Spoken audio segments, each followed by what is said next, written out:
доброго совета и слову не вняла, из силы речи Маковы.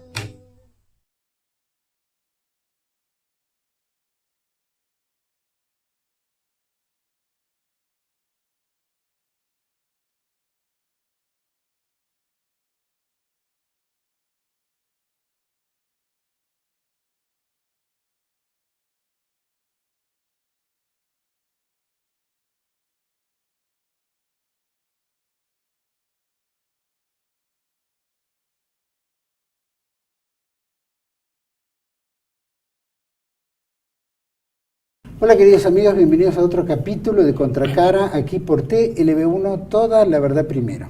Agradecemos a todos los que nos están acompañando y desde ya todas las expresiones que nos han enviado a través de los mensajes debajo de los programas. La verdad que muy agradecido tanto los buenos como los malos. Siempre hay buenos y malos comentarios. Pero de todas maneras agradecemos a todos que se tomen la molestia de hacerlo y que nos sigan aquí en TLB1. El programa de hoy lo vamos a dedicar a este drama que está ocurriendo en el mundo en general, que tiene que ver con las enfermedades en general. Hay métodos en los cuales uno puede prevenir las enfermedades, especialmente el cáncer. Pero hemos tocado estos temas en otros programas con Carlos Lorenzola en Camino Alternativo y con la doctora Chinda Brandolino. Pero vamos a seguir profundizando un poco porque hay una metodología que se llama el método Hammer. Ya nos vamos a contar y vamos a profundizar esto para todos ustedes. Por supuesto, si usted quiere colaborar con TLB1, lo puede hacer a través de la página web nuestra, que está hackeada, pero puede entrar a través de www.proyectosegundarepublica.com.ar y si no, a través de Facebook o Mercado Libre puede ingresar y colaborar. Tiene un menú de opciones en las cuales siempre su colaboración va a ayudar a que este canal continúe diciendo toda la verdad frente a todos los dramas que estamos viviendo hoy en día. Así que su colaboración es muy importante. De la misma manera que llevamos adelante cursos de formación, que también es otro ingreso, y también de fomentar, ¿no?, las autodidactas y profesionales. Los dejo con esta introducción. Bienvenidos a CEPA, Centro de Estudios del Pensamiento Americano. Nuevo sitio web de cursos de formación en política, filosofía, historia, literatura, geopolítica, religión, psicología y más. Cursos de formación que reflejan el verdadero pensamiento americano. Lo invitamos a elegir el curso de su agrado ingresando en www.cepa.la. Bueno, ya saben, cursos de formación muy valiosos, ¿eh? Hay una variedad enorme en diferentes disciplinas, así que los invitamos a ingresar, comprar un curso y colaborar con, por supuesto, los profesionales y también con CEPA y el canal TLB1. Bueno, vamos directo y de lleno a un aviso parroquial. El 20 de mayo se lleva a cabo una marcha por la vida. Ustedes saben que TLB1 es pro vida, defendemos la vida. Desde la concepción y en todas sus formas hasta la muerte natural. Por lo tanto, se lleva a cabo la Marcha por la Vida, que es una organización ONG, que lleva adelante esto contra lo que está ocurriendo hoy en día en el Congreso, que tiene que ver con la despenalización del embarazo, que en realidad quiere decir fomentar la muerte. Por lo tanto, nosotros estamos siendo pro vidas, invitamos a todos los que nos vean a participar el 20 de mayo, es una marcha de Plaza de Mayo al Congreso, es a las 15 horas. Esperamos que sea multitudinario y que los argentinos muestren que efectivamente defienden la vida, no solo la vida del más indefenso de todos por nacer, que es el niño, sino las dos vidas, la madre también. Y la única forma es cómo podemos colaborar de otra forma que no sea a través del aborto, que es la forma más triste, más demoníaca que puede existir. Así que los esperamos a todos.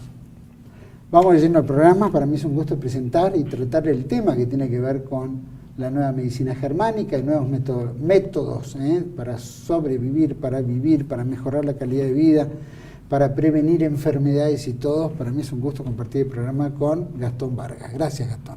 Bueno, es un placer. Muchas gracias por la invitación. Para mí es un placer tenerte. Gastón Vargas estudió contabilidad y trabaja en un estudio contable, efectivamente. Es instructor de Nueva Medicina Germánica desde hace varios años ya. Brinda seminarios y consultas privadas desde hace 4 años y atendió más de 4.500 casos en 4 años. O sea que bastante experiencia ya tenés en este tema. Sí, hay algunos casos muy concretos, pero sí, hay muchísima gente, muchísima gente. ¿Por qué un estudiante de contabilidad se dedica a la nueva medicina germánica? Bueno, es graciosa la pregunta. Yo hace ya varios años, cuando estaba terminando la carrera de contador público en UADE, resulta que estaba cursando la última materia de impuestos. Esto es lo que primero me motivó a hacer un cambio. No entré en nueva medicina germánica directamente, pero empecé a meterme en algo más alternativo. Y me acuerdo que tenía una profesora que era de las materias más difíciles de la carrera, pero que le ponía color a la vida. Era una materia de impuesto a las ganancias, que vos decís, es una cosa que no tiene color, y le ponía color. Y motivaba a la gente, y es una cosa, un espíritu hermoso. Y de un día para el otro, dice, no, chicos, no voy a poder venir más. Era como que se le había apagado todo el color. ¿Qué pasó? No, me diagnosticaron leucemia. Me puedo morir, dice. Fue como que me impactó, porque me había generado empatía con la profesora, la verdad que la quería mucho, me había ayudado.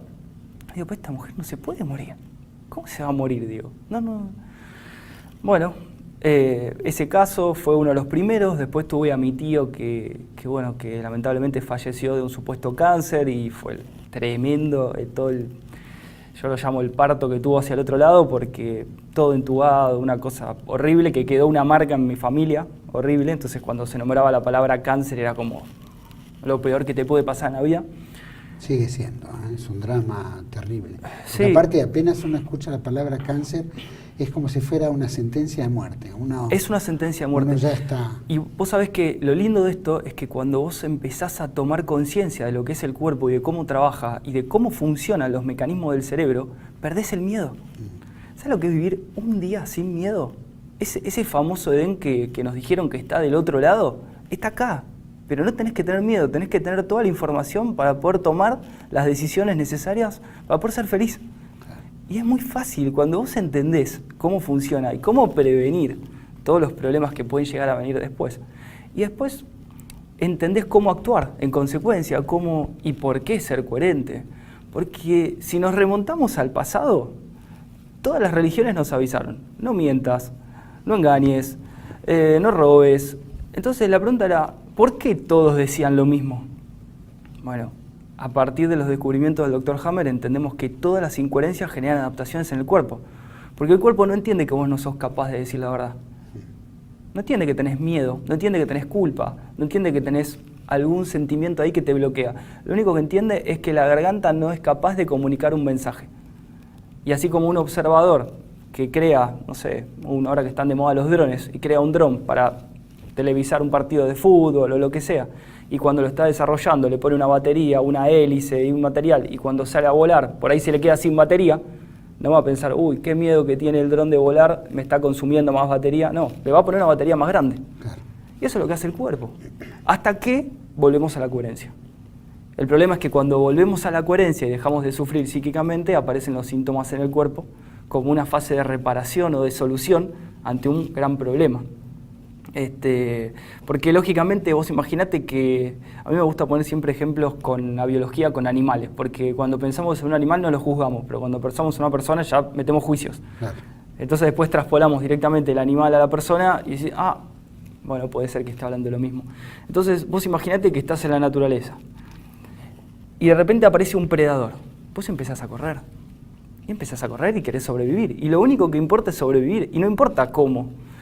Entonces no vas a tener hambre, no vas a tener apetito, no vas a tener sueño, vas a tener que correr, va a aumentar la presión. Entonces vas a adelgazar rápidamente, porque vos imaginate que todos sabemos que cuando vos comes, después viene la digestión, y después de la digestión viene el sueño. Claro. Y vos no te podés permitir dormir mientras te está corriendo un predador. Claro. Y ese predador puede ser desde una sentencia fría de cualquier persona, porque acá la gente siempre le echa la culpa a los médicos y yo vengo a desmitificar un poco eso también. Y vengo en son de unión y no de división, que me parece que hasta ahora se viene tratando de dividir y nadie se pone en los pies de un médico. Y yo me puedo poner, porque yo estoy manejando un centro oftalmológico, estoy manejando varios clientes que son médicos y yo sé lo que viven y estoy del otro lado. Porque la mayor parte de las personas lo miran desde abajo. Yo los puedo mirar desde otra área. Desde una parte más económica, donde Obviamente la economía en un hombre es todo. Y hasta se dice, el contador sabe más que la mujer de la persona. Seguro. Entonces, yo aprendí un montón de experiencias a partir de los médicos y yo los veía sufriendo muchísimo y no entendía por qué. Y los veía con más miedo que ninguno. Porque vos imaginate que para vos poder darle un diagnóstico a una persona y compartirle miedo, tenés que tener miedo. Vos no podés compartir miedo si no lo tenés. Y ese miedo viene no infundado, viene desde la formación. Viene desde la formación. Tenemos muchos alumnos médicos que nos dicen, cuando queríamos preguntar algo, no podíamos cuestionar mucho.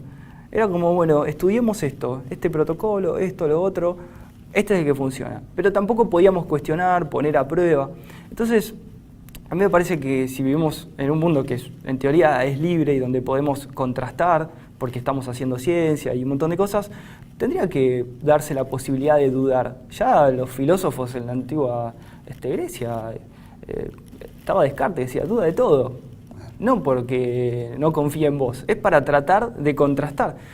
No pasa un día que no trate de tirar abajo la nueva medicina. No pasa un solo día que trate de tirarla abajo, porque digo, no puede ser. Sería muy triste que fuera verdad.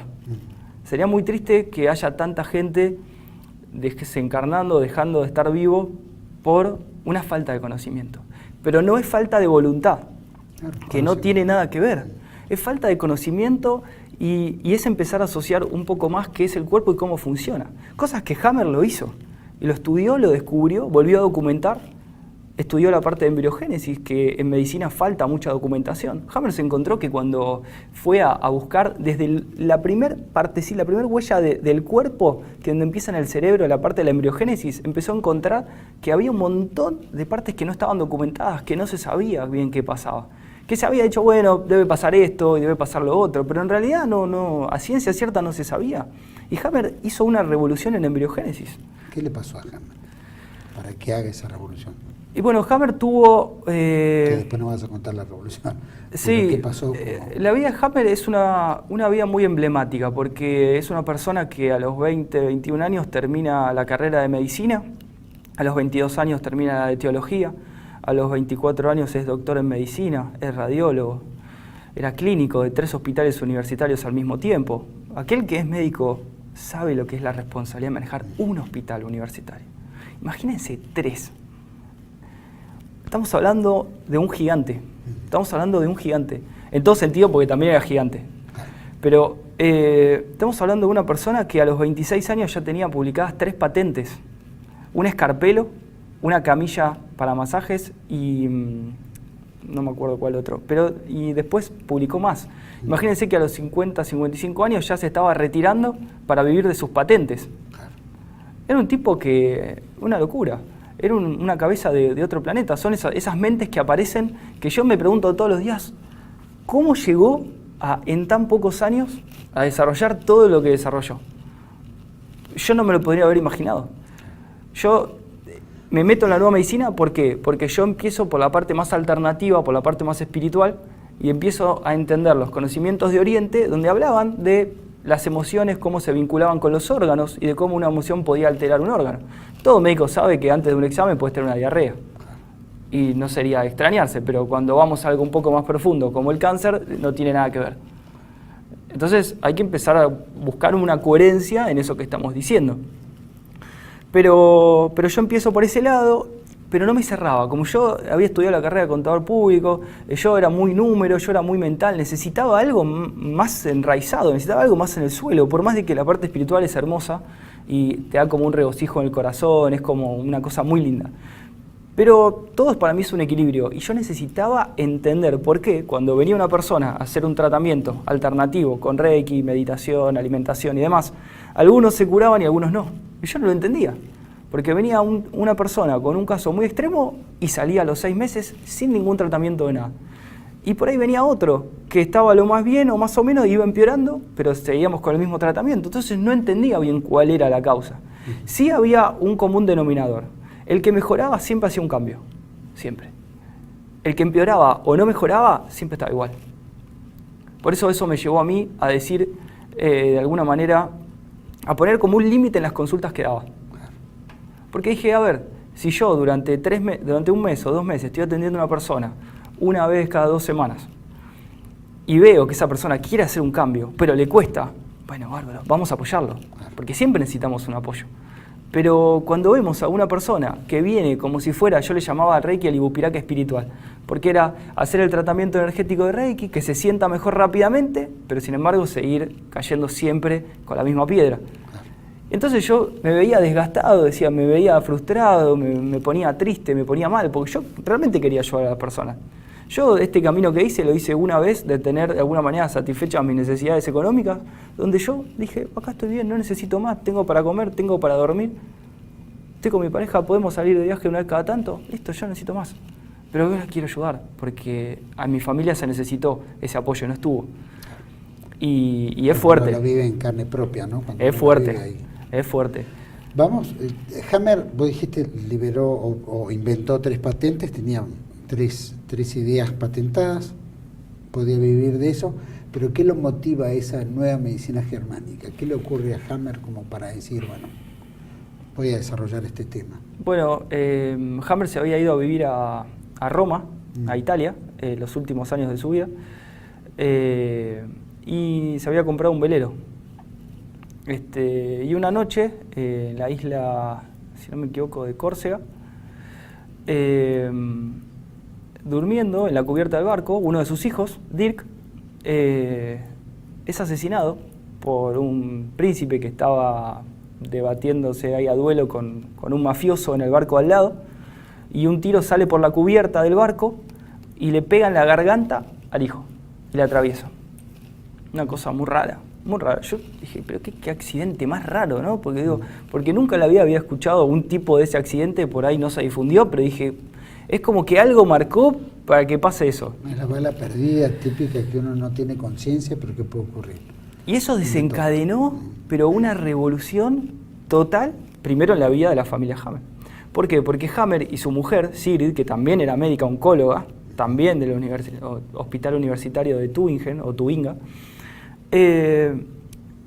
a los 2 o 3 meses de la muerte de su hijo, porque su hijo está en agonía durante 6 o 7 meses hasta que muere en el hospital. Y Hammer se reprocha la muerte de su hijo porque él dice, si yo hubiese seguido mi intuición que me decía que no hacía falta el protocolo que le estaban haciendo, sino que tenía que estar descansando en su casa. Yo ahora te lo voy a explicar por qué. Probablemente mi hijo hubiese seguido vivo. Al cabo de 2 o 3 meses de la muerte de su hijo, el doctor Hammer desarrolla un cáncer de testículo y su mujer un cáncer de mama. Entonces se empieza a preguntar y dice, pero ¿cómo puede ser 2 personas que nunca tuvieron ninguna enfermedad, que siempre tuvieron salud, fuertes, con capacidad económica para solventar todos los gastos que tenían, no tenían preocupaciones, pero sin embargo después de un acontecimiento tan dramático, desarrollaron 2 tipos de cáncer distintos? Obviamente asociados con la parte sexual y genital. Estamos hablando de una mama, que es la que alimenta a un hijo, y estamos hablando del órgano reproductor en el hombre, los testículos. Entonces, el doctor Hammer empezó a postular su idea de, ¿no será que todo acontecimiento dramático genera en el cuerpo una adaptación para sobrevivir ante un acontecimiento muy traumático que haya vivido la persona y resolver de alguna manera orgánicamente y biológicamente ese sufrimiento? Entonces, ¿qué hizo? Como él tenía a disposición 3 hospitales universitarios, tenía consultas de todos los colores para averiguar. Tenía todos los tipos de cáncer, tenía todos los tipos de radiografía, tomografía. Él podía hacer todas las investigaciones que quería.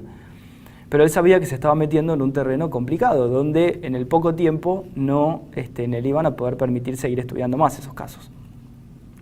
Entonces, ¿qué hizo? Día y noche empezó a estudiar, y empezó a ver y verificar, y empezó a citar a la gente. Y encontraba los cánceres de testículo, y llamaba a la gente que había tenido cáncer de testículo, y empezó a hacer lo que hacía el médico hace 30, 40 años, 50 o 100 años, porque estamos hablando de la medicina que existe hace mucho. ¿Sabe lo que le preguntaba? Le decía, ¿desde cuándo tiene este problema? ¿A qué le atribuye este problema? Le preguntaba a la misma persona. La casualidad, que para mí no es casualidad y no existe, es todo causa y efecto, es que todo aquel que había desarrollado un cáncer o una enfermedad o un coequivalente había tenido un accidente traumático, muy dramático, vivido de una manera inesperada, totalmente en soledad, en el corto tiempo anterior al diagnóstico. Entonces Hammer empezó a decir, bueno, pero acá hay un patrón. Empezó a encontrar un patrón entre el acontecimiento dramático y a los meses un desencadenamiento biológico de una enfermedad, un dolor, un síntoma, lo que sea. Entonces Hammer siguió descubriendo y siguió estudiando. Entonces, ¿qué hizo? Se dedicó solamente por un tiempo a estudiar todos los que habían tenido un cáncer de riñón o un cáncer de testículo. Y encontró que en todos aquellos que habían tenido un cáncer de testículo, todos habían perdido a una persona muy querida en el término de 6 o 7 meses para atrás. Eso fue una cosa impresionante, porque no es que 5 de 10, era 10 de 10. Y todos los estudios que hacía eran 10 de 10. Es decir, no era probabilidad. Él estaba descubriendo algo sin saberlo. Él estaba tocando leyes de la naturaleza. Él estaba empezando a entender cómo la biología nos está cuidando todo el tiempo. Ya se sabe que hay programas en la biología donde cuando se pierde un bebé, rápidamente la mujer genera más hormonas, y no se sabe por qué, ahora con la nueva medicina lo entendemos, pero genera más estrógeno, progesterona, y se vuelve más fértil, y queda embarazada más rápido. Eso es como un programa de reemplazo en la biología. Sabemos que en la biología hay programas de duelos, donde un elefante muere y todos los elefantes hacen un ritual, lo llenan de troncos al elefante que murió, lo entierran, y le hacen un giro alrededor del que murió, para hacer el duelo.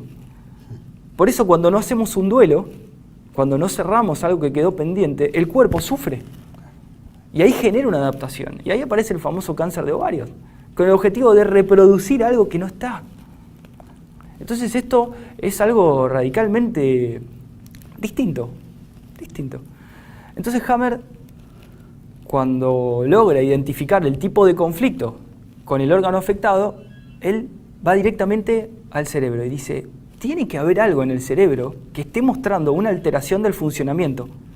Porque el cerebro sabemos todos que es el control del comando del cuerpo entero. Entonces, si las capas del cerebro, que siempre hablamos de 3 capas, endodermo, mesodermo y ectodermo, y el mesodermo lo divide en 2 partes porque funciona de 2 maneras distintas, empezamos a ver que el endodermo crea todos los órganos específicos para la supervivencia, que el mesodermo antiguo o el cerebelo crea todos los órganos específicos para la protección, que la médula cerebral o el mesodermo nuevo crea todos los órganos específicos para la adaptación, para sentirme apto, para sentirme bien, para moverme, y que el ectodermo crea todos los conductos del cuerpo, todos los epitelios, todo lo que está en contacto con el exterior y maneja la parte hormonal. Empezamos a entender que si hay una capa que crea todos los órganos de supervivencia, específicamente los testículos, esa capa es la que tiene que haber afectado su funcionamiento para crear y generar algo nuevo. Resulta que cuando Hammer empieza a hacer tomografías a todos los que tenían cáncer de testículos, empieza a encontrar en el mismo lugar del tallo cerebral, del endodermo, una mancha. En el mismo lugar.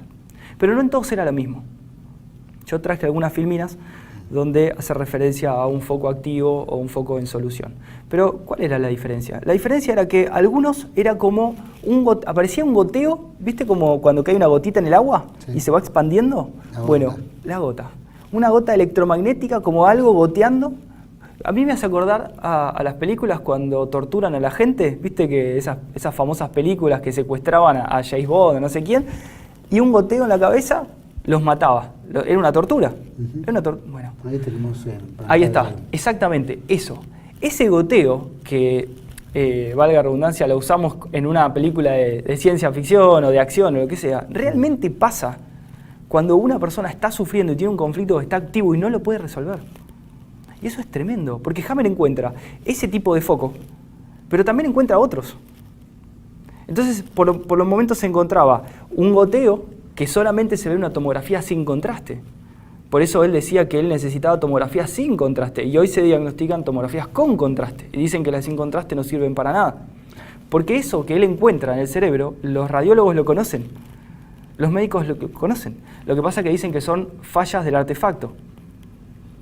Lo que Hammer demostró, y que fue a la Siemens, la empresa productora de tomógrafos, y que le certificaron, y era muy fácil de certificar. A ver, si me aparece un foco acá, si yo me pongo así y me aparece el foco acá, ok, haceme una nueva tomografía, me pongo así, si me sale acá, bárbaro, desde la tomografía, pero si me vuelve a salir acá, significa que eso está dentro de mi cabeza. Claro. No hay más ciencia. Lo hicieron con 5 personas y en las 5 personas Siemens certifica que ese artefacto está dentro del cerebro y no es un error de la máquina. Eso fue tremendo. Hoy Siemens lo desconoce, pero tenemos el certificado, tenemos las firmas, tenemos la fecha. Y esas certificaciones están. Lo que pasa es que están tapadas. Entonces, ¿qué pasa? Cuando Hammer descubre esto, que es el patrón del conflicto dramático vivido, que él lo llama choque biológico, el órgano adaptado y un foco en el cerebro encuentra la relación de ese triángulo psiqui, cerebro y órgano. Y él cuenta que se queda casi 3 horas sentado en su silla, que él no lo podía creer. Porque estamos hablando de una persona que era del ambiente científico, estamos hablando de una persona que sabía cómo demostrar, cómo probar su tesis y cómo hacer un cambio.